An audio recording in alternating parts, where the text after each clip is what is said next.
Good evening, ladies and gentlemen. I welcome you to this press briefing by Foreign Secretary Shri Vikram Mishri on the ongoing developments around Operation Sindoor. We are also joined by Colonel Sophia Qureshi and Wing Commander Vyomika Singh. With that, I hand over the floor to Foreign Secretary. Sir, over to you. Thank you, Wendy. नमस्कार, good afternoon, आप सबका स्वागत है। और मैं सबसे पहले अनुरोध करूंगा कर्नल सोफिया कुरैशी से कि वो आपको आज तड़के सवेरे से हुई घटनाओं से अवगत कराएं। Colonel Qureshi. Thank you sir. नमस्कार।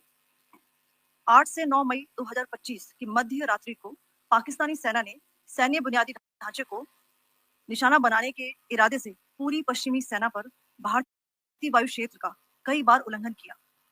यही नहीं बल्कि पाकिस्तानी सेना ने नियंत्रण रेखा पर भारी कैलिबर वाले हथियारों से गोलीबारी भी की। अंतर्राष्ट्रीय सीमा और नियंत्रण रेखा पर लेह से लेकर सरक्रीक तक 36 स्थानों पर 300 से 400 लगभग ड्रोनों का इस्तेमाल घुसपैठ का प्रयास करने के लिए किया गया। भारतीय सशस्त्र बलों ने काइनेटिक्स व नॉन काइनेटिक साधनों का उपयोग करके इनमें से कई ड्रोन्स को मार गिराया।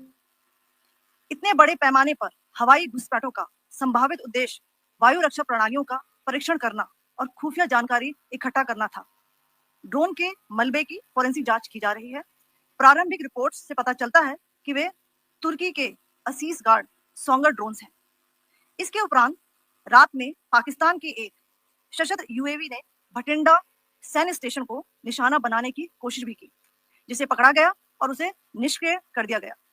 पाकिस्तानी हमले के जवाब में पाकिस्तान में 4 हवाई रक्षा स्थलों पर सशस्त्र ड्रोन्स लॉन्च किए गए।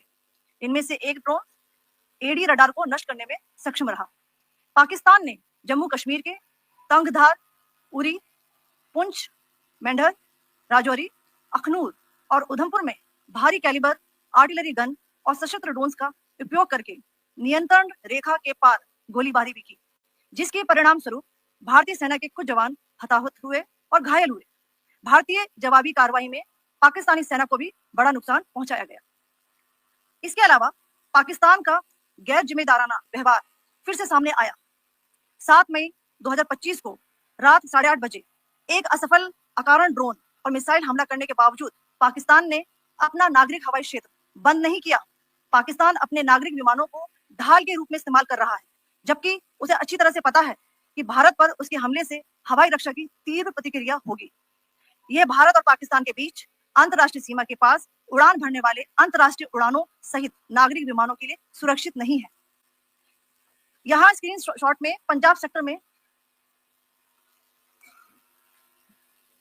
में हाई एयर डिफेंस अलर्ट स्थिति के दौरान एप्लीकेशन फ्लाइट रडार 24 का डेटा दिखाया गया है। जैसा कि आप देख रहे हैं यहाँ पर भारतीय पक्ष का हवाई क्षेत्र घोषित बंद के कारण नागरिक हवाई यातायात से पूरी तरह से रहित है। कराची और लाहौर के बीच के हवाई अड्डे मार्ग पर नागरिक एयरलाइंस उड़ान भर रही है। हाई अलर्ट किया गया है विमान फ्लाइनेस एविएशन का एयरबस 320, जैसा कि आप यहाँ देख रहे हैं, जो कि शाम को 5:50 बजे दमम से शुरू हुआ और रात को 9:10 बजे लाहौर में उतरा। ये सारा डिटेल्स आप यहाँ देख रहे हैं, ये डिटेल्स यहाँ लिखा हुआ है। Can you see this? भारतीय वायुसेना ने अपनी प्रतिक्रिया में काफी संयम दिखाया और इस प्रकार अंतरराष्ट्रीय नागरिक विमान सेवा की सुरक्षा सुनिश्चित की। धन्यवाद। जय Hind. Good afternoon to you all. On the intervening night of 8-9 May 2025, Pakistan military carried out multiple violations of Indian airspace along the entire western border with an intent to target military infrastructure. Pakistan military also resorted to firing of heavy caliber weapons along the line of control.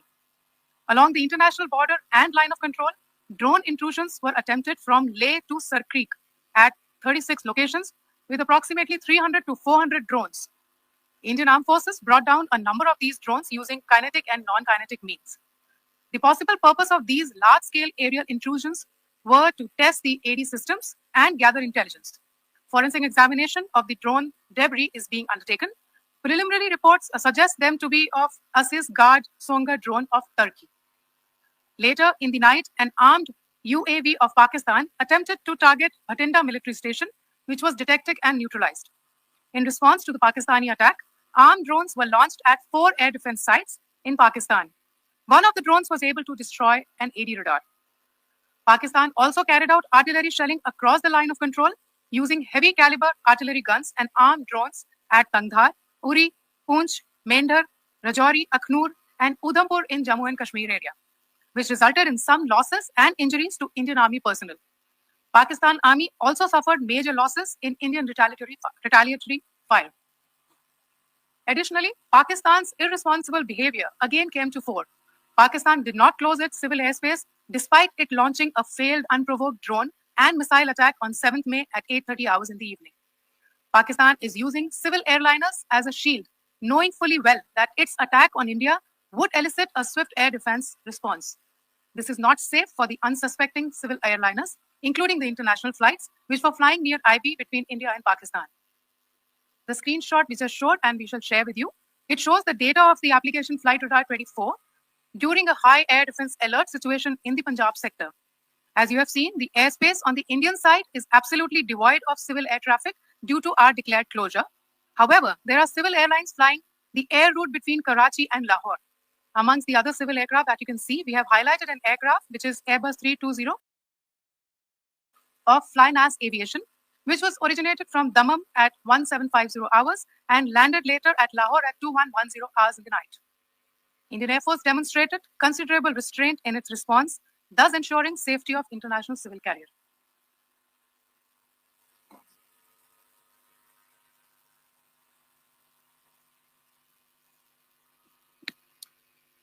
Thank you, Colonel Qureshi, Wing Commander Singh. I have just a few points to share in addition. कल रात की पाकिस्तानी सेना की कायरतापूर्ण गतिविधियों से आपको colonel Qureshi और विंग कमांडर सिंह ने पहले ही अवगत करा दिया है. These provocative and escalatory actions that were taken by Pakistan last night were targeted at Indian cities and civilian infrastructure, in addition to some military targets. The Indian Armed Forces responded proportionately, adequately, and responsibly. ये जो हमले हुए कल रात को भारतीय सैन्य इकाइयों ने पर्याप्त रूप से और एक जिम्मेदाराना रुख अपनाते हुए इन हरकतों का उत्तर दिया. What I want to underline is that the official and blatantly farcical denial of these attacks that Pakistan carried out by the Pakistani state machinery is yet another example of their duplicity and the new depths that they are plumbing in their quest for disinformation. The other point in the same vein is Pakistani claims that they did not target or attack any religious places. You would recall that yesterday I shared with you an incident related to the attack on a Gurdwara in Poonch. Instead of owning up to these attacks, Pakistan made the preposterous and outrageous claim that it was the Indian Armed Forces and the Indian Air Force that was targeting cities like Amritsar and trying to put the blame on Pakistan. This is nothing but a desperate attempt by Pakistan to disown its acts of aggression. But it is also true to type in its effort to deceive and mislead the world. It will not succeed.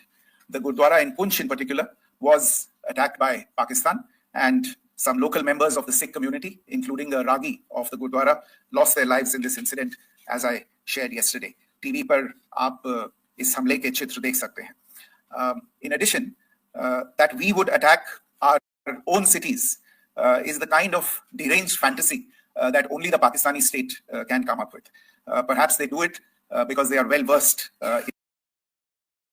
in such action, as their history would show.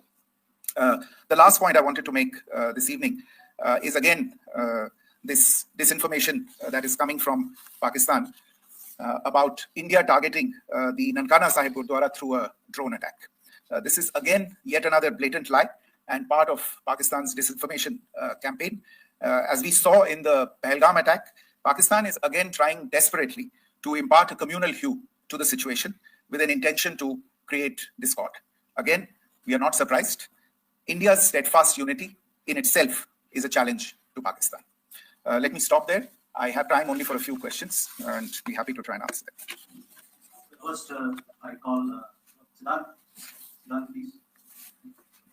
Hi, sir. I'm Siddharth from Beyond. So this is Siddharth, behind, please. The other Siddharth. yes. Hi, sir. I'm Siddharth from CNN News 18. Sir, I only want to know from you the status of Kartarpur corridor. Is it open or not? If you can I think you're all aware of the situation along the entire India-Pakistan border and the areas around the line of control. In view of the existing security scenario, the services of the Kartarpur Sahib corridor have been suspended till further directions. We'll update you as and when there is a change in the situation. We have a question here, Rishabh. So, good evening, Rishabh from Times Now. So, you spoke about religious places being hit in Jammu. There's another religious place, which is a Carmelite nun church that has been hit. What do you have to say about it, if you can explain it to us? Yeah, actually, we do have some information about this extremely regrettable and condemnable incident. During heavy shelling across the line of control in the early morning of 7th May, a shell fired from Pakistan landed just behind the Christ School run by the Carmelites of Mary Immaculate congregation in Puj. Tragically, the shell fired from Pakistan hit the home of 2 students of the Christ School. Both students unfortunately lost their lives and their parents were severely injured. Another Pakistani shell struck a Christian convent of nuns belonging to the Congregation of the Mother of Carmel, damaging water tanks and destroying solar panel infrastructure. Several priests, nuns, school staff, and local residents took refuge in an underground hall beneath the Christ School during the shelling by Pakistan. The school happened to be closed at the time, fortunately. Otherwise, more losses would have occurred. Again, we have seen the Pakistani side targeting and shelling places of worship with a particular design. This includes gurdwaras,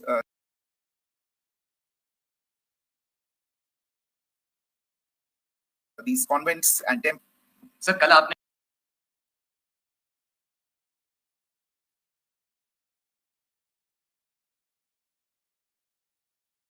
इसी podium से पाकिस्तान के की थी, उसकी पाकिस्तान में काफी तीखी प्रतिक्रिया भी आई और उसके बाद हमने देखा कि पाकिस्तान की तरफ से किस तरीके से लेह से लेकर भुज तक पूरी बॉर्डर के ऊपर जो इन्वेजन था वो किया गया।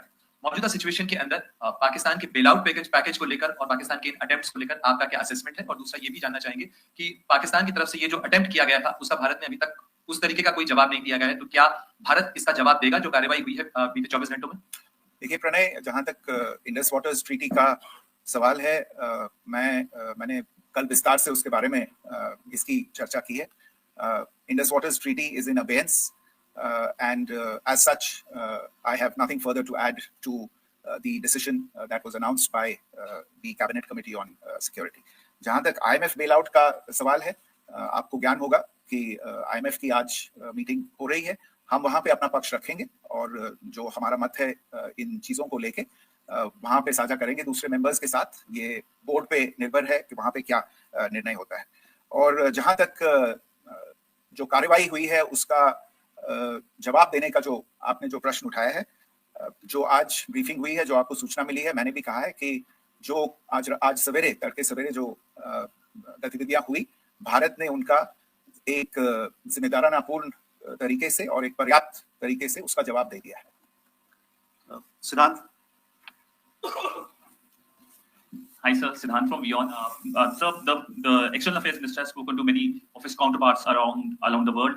Yesterday, he spoke to the US Secretary of State, Marco Rubio. So, what were the key areas of conversations during that call?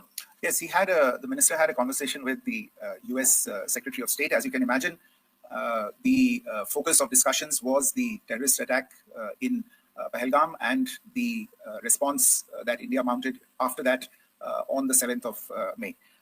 The Secretary of State shared his thoughts on these developments with the minister.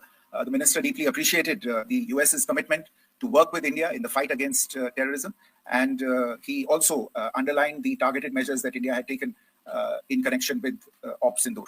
The minister also underlined that India would firmly counter any attempts at escalation from there.